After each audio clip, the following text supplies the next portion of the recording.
So guys अमीलोब्लास्टोमा नाम से क्या समझ में आ रहा है?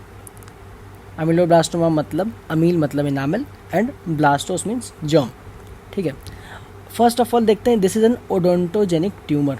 क्या है ओडोंटोजेनिक ट्यूमर? अब ओडोंटोजेनिक नाम से क्या समझ में आ रहा है? जो टूथ फॉर्मेशन प्रोसेस होता है उसको हम लोग बोलते हैं ओडोंटोजेनेसिस।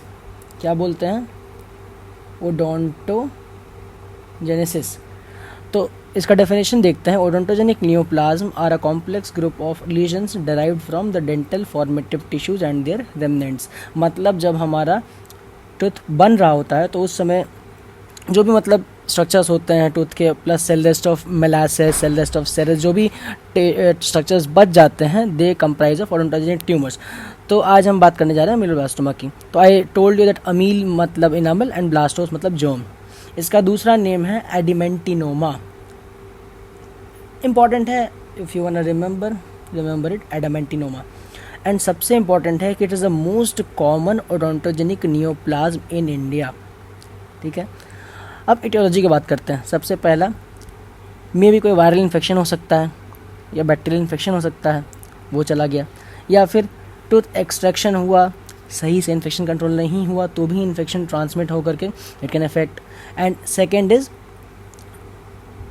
ट्रॉमा, चोट लग गई, इन्फेक्शन डायरेक्टली ट्रांसमिट हो गया। ओके, तो these are the one of the most important etiological factors. वैसे तो और भी एटियोलॉजिकल फैक्टर्स है, but these three are more important.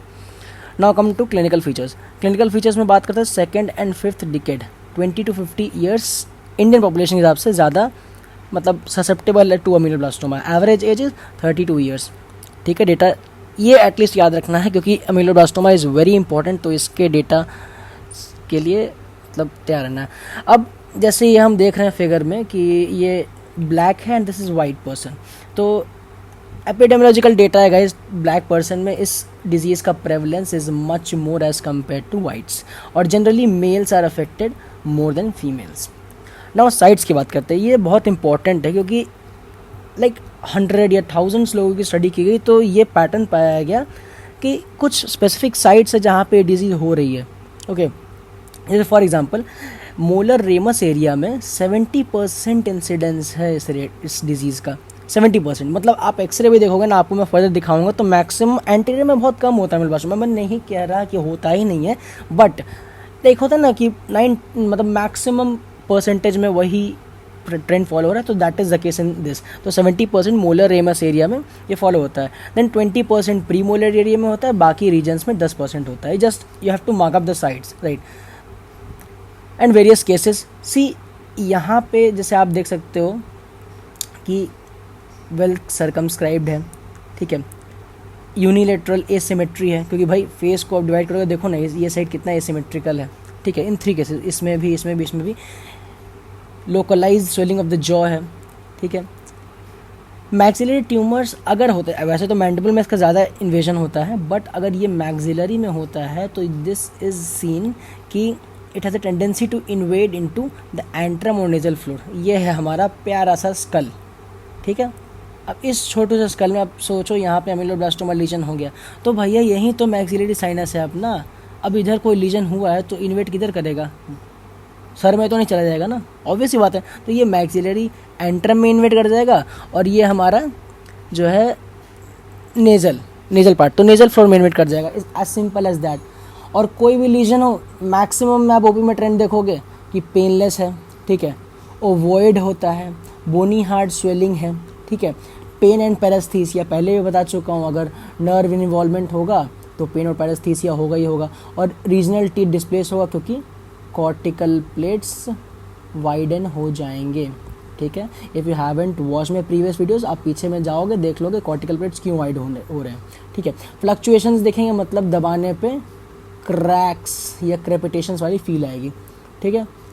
Yes, पूरी फील आएगी कि तुम जैसे ही प्रेस करोगे कि वैसे एगशेल क्रैकिंग अपीयरेंस होगा, as if you are touching the shell of an egg. जैसे होता है ना, ज़्यादा टच करते हुए क्रैक कर जाता है, तो वैसा ही आएगा। बिकॉज आप सोचो ना, कॉर्टेक्स तो वीक हो चुका है ना, इट इज़ वेरी थिन, तो that is the reason why this egg shell cracking is a pathological sign in this lesion. And pathological fracture भी होता है सिंस कॉर्टेक्स बहुत लूज हो चुका है, तो उस वजह से फ्रैक्चर भी हो जाता है। And mucosa above this surface appears normal, जैसे कि हम यहाँ देख रहे थे, यहाँ पे कोई अल्सरेशन नहीं दिख रहा है, ठीक है, कहीं भी अल्सरेशन नहीं दिख रहा है, ये सब एरिया बहुत ही स्मूथ दिख रहा है, ठीक है। तो this is the case. Now we come to maxillary lesions. जैसे मैंने बताया एयर साइनस में इन्वेट कर सकता है और कई बार ये आई बॉल तक जा सकता है और there can be pressure sensation, right, pressure sensation हो सकता है आई बॉल में। And some lesions can even progress to ethmoidal sinus. Extraosseous immunoblastoma produces as a nodular swelling in gingiva. तो जिंजाइवा पे क्या होता है कि थोड़ा नोड्यूल जैसा स्वेलिंग हो जाता है, और इथमोइडल एयर साइनसेस में भी कभी कभी ये लीजन्स चले जाते हैं, ठीक है। उसके बाद बात करते हैं हम लोग रेडियोग्राफिकल अपीयरेंस की। होता क्या है, Honey com appearance and soap bubble appearance, ठीक है। हनी कॉम अपीयरेंस जब लीजन छोटा होगा, क्योंकि तुम देखो ना इस टाइप से होगा हनी कॉम अपीयरेंस, और यही जब लीजन कोलीज कर जाएगा मतलब फ्यूज़ कर जाएगा तो ये बड़ा बड़ा हो जाएगा। और जैसे इस डायग्राम में हम लोगों को दिख रहा है ये तो ये सारे सोप बबल अपीयरेंस है, दीज हैव कोलीज्ड, ठीक है। और देखो कितना पतला बोन बॉर्डर बच रहा है, सारी जगह रेडियोल्यूसेंसी तुमको दिख रही है, रेडियोल्यूसेंट, ये रेडियोल्यूसेंट, ये भी रेडियोल्यूसेंसी से भरा पड़ा एरिया यार।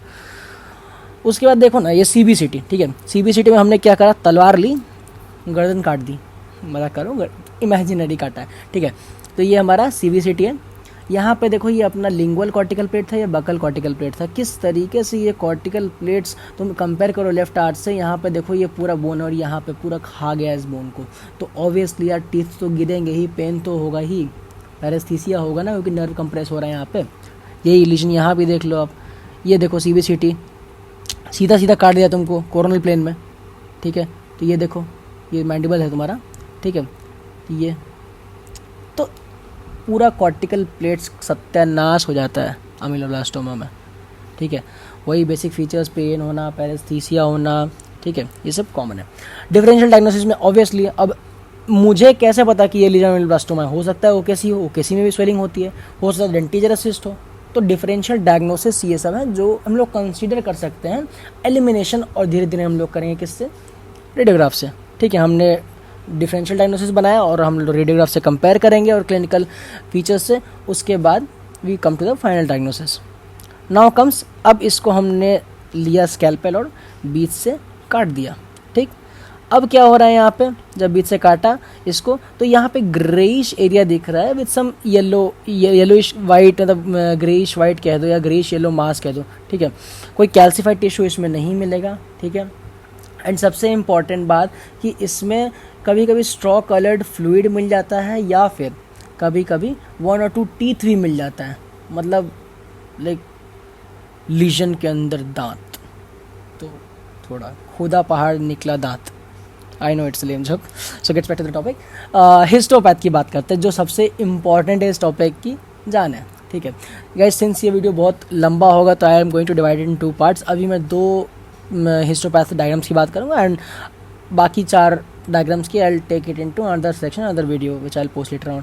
Okay, so come to these all types: plexiform ameloblastoma, follicular ameloblastoma, acanthomatous, granular, basal cell, desmoplastic. कई में तो ना यार नाम से पता लग जाएगा किस टाइप का डायग्राम होगा। फॉलिकुलर अमीलोब्लास्टोमा, ऑब्वियसली नेम सजेस्ट कर रहा है कि भाई फॉलिकल होंगे इसमें, ठीक है। अब देखो फॉलिकुलर अमीलोब्लास्टोमा है, इसमें क्या हो रहा है कि यहाँ पे मल्टीपल डिस्क्रीट फॉलिकुलर आइलैंड्स बन रहे हैं। आप अगर इस फोटो में देखो तो यहाँ पे देखो ये फॉलिकल्स बन रहा है, ये भी फॉलिकल बन रहा है, ये फॉलिकल बन रहा है, ठीक है। और ये हमारा इंटरवेन कनेक्टिव टिश्यू है। सबसे इंपॉर्टेंट बात इसमें नोट करने की ये है कि ये जो अपना फॉलिकल है इसमें जो टॉल सेल्स हैं, ठीक है, इनका न्यूक्लियस बेसमेंट मेम्ब्रेन से दूर है। ये मैंने यहाँ लिख रखा है कि मल्टीपल डिस्क्रीट फॉलिकुलर आइलैंड्स, और हर फॉलिकल में टॉल सेल्स हैं और nucleus away from basement membrane, जिसको हम लोग रिवर्स पोलराइजेशन बोलते हैं। Now cells at the centre are loosely arranged, जैसे तुमने देखा स्टार शेप्ड स्केलेट रेटिकुलम जैसा है, कहीं कहीं पे सिस्ट फॉर्मेशन भी दिख जाएगा, ठीक है। तो मैंने क्या क्या कहा, एक फॉलिकल होगा, ठीक है, उसमें ये टॉल स्लेंडर सेल्स होंगे और इनका जो न्यूक्लियस होगा बेसमेंट मेम्ब्रेन से दूर होगा, मतलब रिवर्स पोलैरिटी होगी। और यहाँ पे सिस्टिक फॉर्मेशन भी हो सकता है, जो चीज़ मैंने यहाँ लिखी है। तो star shaped, then microcyst formation, और कनेक्टिव टिश्यू स्ट्रोमा में क्या होता है, ऑब्वियसली सब में होता है, blood vessel, fibroblast, collagen model सब में होता है। एक्स्ट्रा ऑस्टियस ameloblastoma generally follicular structure show करता है हिस्टोपैथ सेक्शंस में। Now we come to the second part and last histological part of this video, that is plexiform ameloblastoma. Plexus मतलब क्या होता है, मैंने कहा प्लेक्सस, भैया प्लेक्सस को मेडिकल की भाषा में कहते हैं गुच्छा। क्या कहते हैं, गुच्छा, ठीक है। तो ये क्या दिख रहा है यहाँ पे, जैसे हमने फॉलिकल में देखा था उसका जस्ट उल्टा हो गया। फॉलिकल में इधर को स्ट्रोमा था, फॉलिकल में जब हम बात कर रहे थे तो यार इधर को, 1 सेकेंड थोड़ा सा डिस्टर्ब हो गया, हाँ ये इधर स्ट्रोमा था और इधर फॉलिकल का पार्ट था, मतलब स्टीलेट रेटिकुलम इधर था और ये सारी चीज़ें उल्टी थी, रिवर्स थी। कुछ नहीं, जो फॉलिकल में सीखा है सबको उल्टा कर दो। अब यहाँ पे चूंकि इस टाइप का पैटर्न है, कैसा लगता है ना कि इसने जकड़ रखा है इसको, ठीक है, कनेक्टिव टिश्यू को जकड़ लिया है इसने, एंट्रैप कर लिया है, और जहाँ पे स्ट्रोमा होना चाहिए था वहाँ पे तुम्हारे ये प्लेक्सस जैसा बन गया है। तो इसी को हम लोग फिश नेट जैसा अपीयरेंस, देखो ना यहाँ पे इधर it seems that somebody has laid a net, fish net appearance बोलते हैं इसको, ठीक है। वही पेरिफेरल सेल्स यहाँ पे टॉल दिखेंगे और यहाँ न्यूक्लियस जो होगा बेसमेंट मेम्ब्रेन से दूर होगा, ठीक है, और ऐसा लगता है कनेक्टिव टिश्यू स्ट्रोमा ट्रैप हो चुका है। उसका सेंट्रल पोर्शन यहाँ क्या होता है, स्टीलेट रेटिकुलम सेल्स होता है, एनास्टोमोजिंग स्ट्रैंड्स होता है, ठीक है। उसके बाद बात करते हैं यहाँ पे, हाँ, कनेक्टिव टिश्यू स्ट्रोमा के अंदर वही fibroblast, blood vessels, collagen fibres होंगे, ठीक है। और बाकी जो टाइप्स हैं guys, I will discuss it in the next video, and if you like the video then please do share, comment and subscribe, and जो वीडियो चाहिए जिस टॉपिक पे भी, please do let me know in the comment section below so that I can prepare new videos for you. So तब तक के लिए bye bye guys, take care.